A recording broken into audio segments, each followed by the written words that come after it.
Андан кийинки далил ولهم عن سهل بن سعد أن رسول الله صلى الله عليه وسلم قال يوم خيبر. Сахл ибн Саад деген сахаба риваят кылып атат, Бухари Муслимде келген хадис. Пайгамбар саллаллаху алейхи вассалам Хайбар күнү айтты дейт.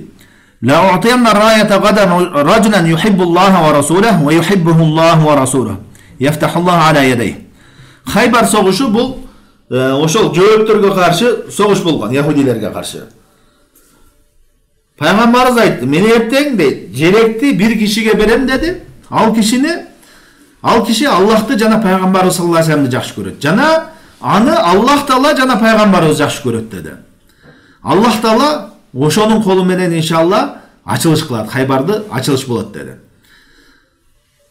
Анан фабатан нас ядукуна лайлатахум айюм юатаха. Ошол түнү дейт, бардыгы ушундай түнөштү. Ким экен ошол киши? Ким экен деп бардыгы энсешти да, мен болуп калсам экен деп. Себеби пайгамбарыбыз белгилүү бир кишини айткан жок. Эртең бир кишиге берем деди. Баары сахабалар ким экен деп кызыгып жатышты дейт. Умар радыйаллаху анху айтат, бул хадисте эмес, ал башка эмеде келет. Өзү айтат, мен эч качан бир башчылыкты жакшы көргөн эмесмин дейт. Мындайча айтканда, аскер башчы болуу, белге башчы болуп, башкарууну жакшы көргөн эмесмин, бирок ушул жерде эңседим дейт, башчы болуп калсам. Не себептен? Анткени мен ошо башчы болуп калсам дейт, мен Аллах Таала жана пайгамбар жакшы көргөн адам мен болот элем деп, ошол нерсени эңседим дейт. Фаямма асбаху гадау аля расулуллах саллаллаху алейхи ва саллям куллухум яржу ан юатаха. Анан алар таң аткандан кийин бардыгы пайгамбарыбызга карап шашып журкап келишти. Бардыгы ошол желекти мага берсе экен деген үмүт менен келишти дейт. Ошол киши мен болуп калсам деп. Пайгамбарыбыз айтты: "Факала айна Али ибн Аби Талиб." Али ибн Аби Талиб кана деп сурады пайгамбарыбыз. Факила хува яштаки айнай. Ал деди, келбей калды, көзү ооруп атат деди. Көзү ооруп келбей калды. Фа арсилу илейхи фа утия бихи. Анан ага кишилерди жиберди, алып келгиле деп. Али радыйаллаху анху алып келишти. Пайгамбарыбыз саллаллаху алейхи ва саллям фабасака фи айнайхи ва да'a лаху фабара кан лам якун бихи важаун.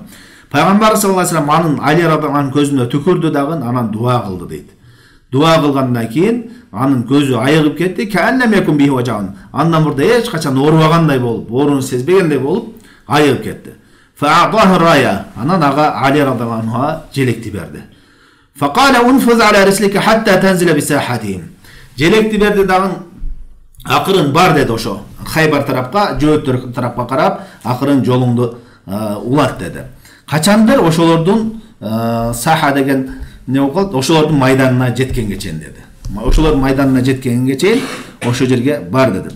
Андан кийин аларды, жөөттөрдү суммадухум минал ислам. Аларды исламга чакыргын деди, дават кылгын деди. Wa akhbirhum bima yajibu alayhim min haqqillahi ta'ala fihi. Анан аларга кабар бергин Аллах Тааланын важип болгон укуктары, милдеттери, пенделердеги милдеттери жөнүндө кабар бергин деди. Ушул хадистен далил боло турган жери, таухидке чакыруу керек экендиги далил боло турган жери ушул. Айтат: "Wa akhbirhum bima yajibu alayhim min haqqillahi ta'ala fihi." Сен аларга кабар бергин Аллах Тааланын аклары жөнүндө. Силерге милдет болгон Аллахтын аклары жөнүндө кабар бергин деди. Аллахтын аклары эмне? Эң биринчи акысы, эң жогорку акысы бул таухид. Бул Муаз ибн Жабалдын хадисинде келген. Пайгамбар саллаллаху алейхи ва саллям: "Фа инна хаккаллахи алал абид ан ябудуху ва ла юшрику биhi, алал ибади ан ябудуху ва ла юшрику биhi." Албетте Аллах Тааланын пенделердеги акысы эмне?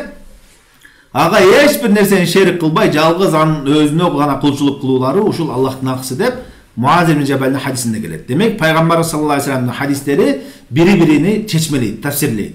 Бул хадисте аларды эң биринчи ушу исламга чакырып туруп Аллахтын акысына чакыр деди. Демек биринчи чакырыла турган нерсе таухид экендиги. Ушул адамдарды чакырганда дагы эң биринчи таухидке чакырышы. Андан кийин айтты: "Фа валлахи ла яхдияллаху бика раджулан вахидан хайрун лака мин хумрин наам." Аллахка античип айтам дейт. Сен себептүү Аллах Таала бир адамды хидаят жолго, туура жолго баштап кала турган болсо, ал сен үчүн деди кызыл төөдөн да жакшыраак деди.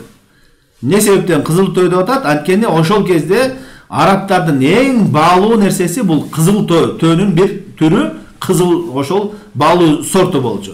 Ошол төө болчу. Азыркы күндөгү эң кымбат унааларга салыштырсаң болот да. Эң баалуу нерсе кызыл төө болчу. Сага ошол кызыл төөдөн дагы жакшыраак бир адамды хидаятка баштасаң деди.